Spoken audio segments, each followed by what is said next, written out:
The extreme cold can also be a big problem for your plumbing. The city of Toronto says between January 21st and the 30th, it's received 188 calls of no water, some of which may be related to frozen pipes, but could also be due to other issues, including water main breaks. And for more on what you need to know to protect your pipes from the frigid temperatures, we are joined live now by Tom Spanton with the Leaside Plumbing and Heating. Tom, thanks so much for your time today, and glad to see you're staying warm inside.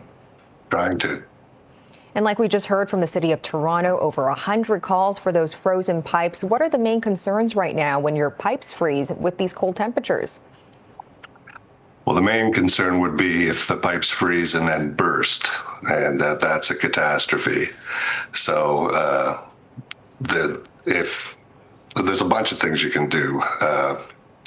If you know that your home is subject to freezing pipes, you should dribble the water out of some of your faucets so that there's a constant flow. Also be aware that the hot is the more likely to freeze. It'll freeze first before the cold.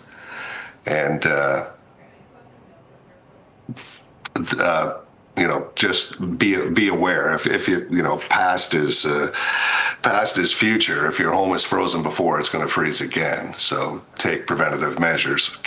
Turn the temperature up a little bit in your house, and dribble the water through your faucets.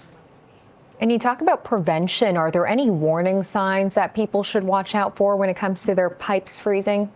Unfortunately, there are no warning signs. Your only warning is that if it's happened before, it's going to happen again. So just like I say, dribble the faucets, turn the temperature up a little bit inside your house. The way to fix it is to open the walls, and it's usually an insulation problem. And it can be a very small hole in the insulation. The insulation has shifted over the last year or something, and you get a strong cold wind in the right direction, and all of a sudden you've got a frozen pipe. So the other thing to be careful of is don't leave your house if you have a frozen pipe.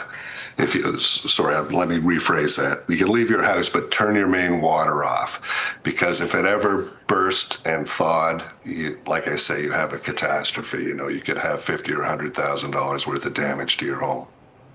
Okay, some good advice there. And now, Tom, when it comes to these frozen pipes, once your pipes are frozen, you need to call for service. How expensive is it to fix something like that? How tedious of a job is it? It can be relatively simple. We have thawing machines, so if it's a copper pipe that's frozen, we can run an electrical current through the pipes, and we just clamp before and after the frozen section, and run a current, and that warms the pipe up. So that's relatively simple. That might cost you $400 or $500. If it's more than that, then you're opening walls and ceilings, fixing the insulation, that sort of thing, then it can be very costly. A lot of work. Well, Tom Spanton with Leaside Plumbing and Heating, thanks so much for joining us. We appreciate these tips.